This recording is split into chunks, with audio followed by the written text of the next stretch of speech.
మన ప్రభువును రక్షకుడైనటువంటి యేసుక్రీస్తు వారి నామములో అందరికీ శుభాభివందనములు. ప్రియులారా, ప్రతి ఉదయకాలమున ఈ రీతిగా మనం ప్రభు సన్నిధిని కలిగి ఉంటున్నాం. ఈ ఉదయకాలమున వాక్యమును మనం ధ్యానించుకుందాం. ప్రతి ఉదయకాలమున ప్రార్థన యొక్క ప్రాముఖ్యత, భక్తులు చేసినటువంటి ప్రార్థనలు మనము ధ్యానించుకుంటూ ఉంటున్నాం. నిజంగా వారు చేసిన ప్రార్థనలు దేవుని దృష్టికి వెళ్ళి అవి వారికి ఎంతో మేలుకరంగా ఉంటున్నాయి. ప్రియులారా, మనం గమనించండి. కాబట్టి మనం కూడా ప్రార్థన చేసేవారిగా ఉండాలి, ఎల్లప్పుడూ దేవునికి మొరపెట్టేవారిగా ఉండాలి. ఈరోజు ఒక ప్రత్యేకమైనటువంటి వ్యక్తిని మీ ముందుంచాలనుకుంటున్నాను. ఆయన ఎవరయ్యా అంటే, ఒక అన్యుడైనటువంటి కొర్నేలి చేసినటువంటి ప్రార్థన దేవుడు జ్ఞాపకం చేసుకున్నాడు.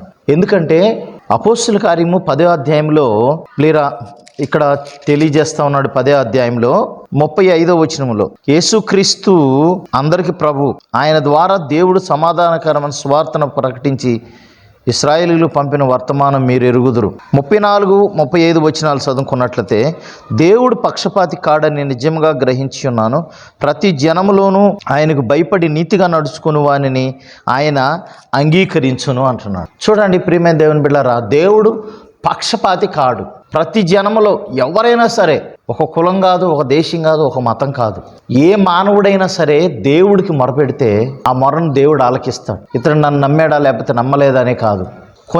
కొన్నిసార్లు స్పాంటేనియస్గా ఏమన్నా సమస్య వచ్చినప్పుడు వెంటనే దేవుడికి ప్రార్థన చేస్తే దేవుడు జవాబిచ్చే దేవుడు. ఎందుకంటే దేవుడు ఎల్లప్పుడూ అందుబాటులో ఉండే దేవుడు. He is available all the time. కాబట్టి ప్రియమైన దేవుని బిడ్డలారా, అలాంటి గొప్ప దేవుడికి మరి ప్రార్థన చేశాడు కొర్నేలి. ఈయన శతాధిపతి అండి. అపోస్తుల కార్యం 10వ అధ్యాయంలో మనం చూసుకున్నట్టే, ఇటలీ పటాలమనబడిన పటాలములో శతాధిపతి అయిన కొర్నేలి అను భక్తిపరుడొకడు కైసరయలో ఉండెను. అతడు తన ఇంటి వారందరితో కూడా దేవుని యందు భయభక్తులకు అలవాడయ్యుండి ప్రజలకు బహుధర్మము చేయుచు ఎల్లప్పుడూ దేవునికి ప్రార్థన చేయువాడు. పగలు ఇంచుమించు 3 గంటల వేళ దేవుని దూత అతని యొద్దకు వచ్చి కొర్నేలి అని పిలుచుట దర్శనమందు అతనికి తేటగా కనపడెను. అతడు దూత వైపు తేరి చూచి భయపడి, ప్రభువా ఏమని అడిగాను. అందుకు దూత, నీ ప్రార్థనలు నీ ధర్మకార్యములను దేవుని సన్నిధికి జ్ఞాపకార్థముగా చేరినవి. చూడండి ప్రియమైన దేవుని బిడ్డలారా, ఈయన తన ఇంటి వారందరితో భయభక్తులు కలిగిన వాడని బైబిల్ తెలియజేస్తుంది.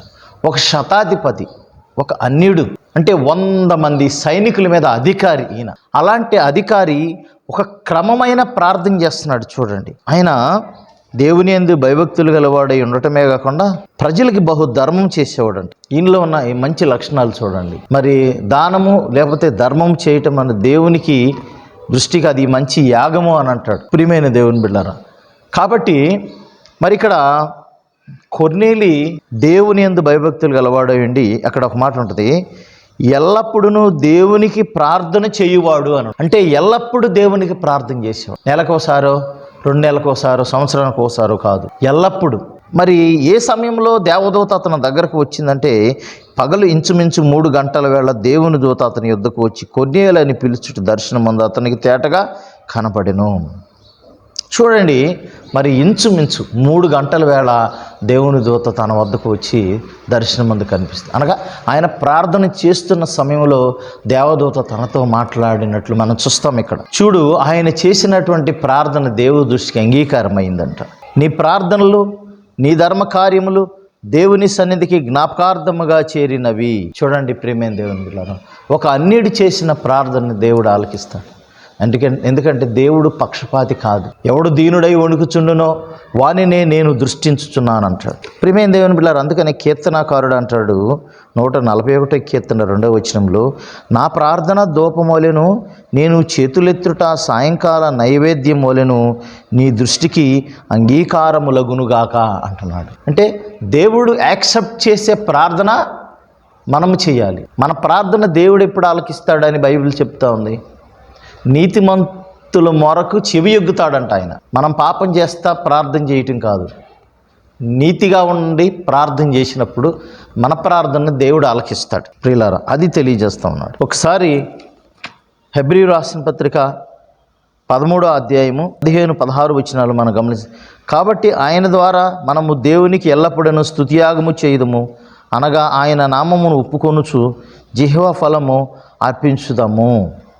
చూడండి ప్రియమైన దేవుని బిడ్డలారా, కాబట్టి ఆయన ద్వారా మనము దేవునికి ఎల్లప్పుడూ స్తుతియాగము చేయుదుమని అంటున్నాడు. ఆల్వేస్ అంటే ఎల్లప్పుడూ దేవునికి థ్యాంక్స్ గివింగ్ చెప్పేవారిగా మనం ఉండాలని దేవుడు కోరుకుంటున్నాడు.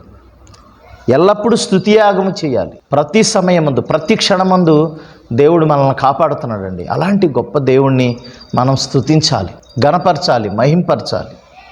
ఎల్లప్పుడూ అంటున్నాడు, ఎప్పుడో ఒకసారి కాదు. మరి అలాంటి గొప్ప ప్రార్థన కొర్నేలి చేశాడు. నిజంగా ఆయన ప్రార్థన చేసినప్పుడు దేవుని దూత ఈ విధంగా మాట్లాడిందని మరి పేతురుతో తెలియజేసినప్పుడు, ప్రియమైన దేవుని బిడ్డలారా, పేతురు ఆశ్చర్యపోతాడు. పేతురు లాంటి గొప్ప భక్తుడే ఆయనకు ఆశ్చర్యం అనిపిస్తుంది.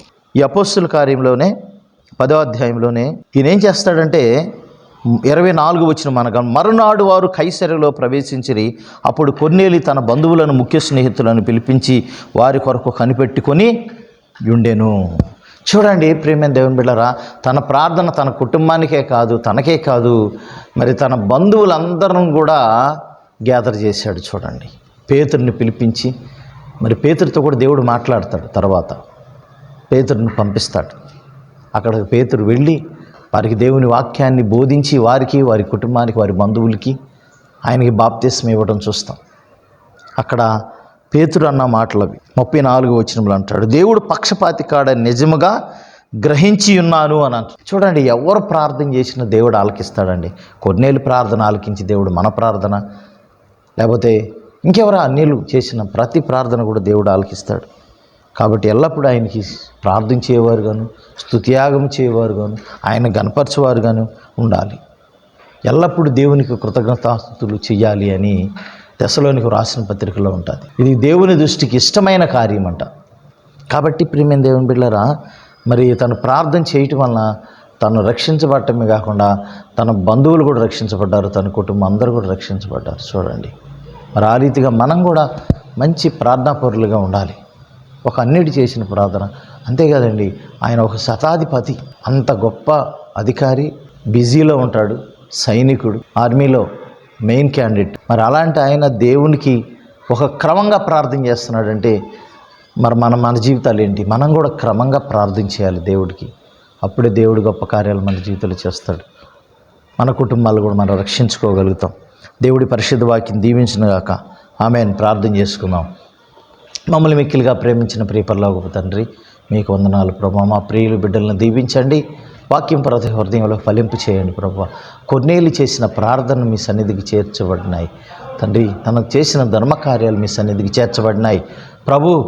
తద్వారా తనను, తన బంధువులు, ముఖ్య స్నేహితులందరినీ పిలుచుకుని వారు రక్షించబడటాన్ని కూడా మరి తన కారకుడయ్యాడు.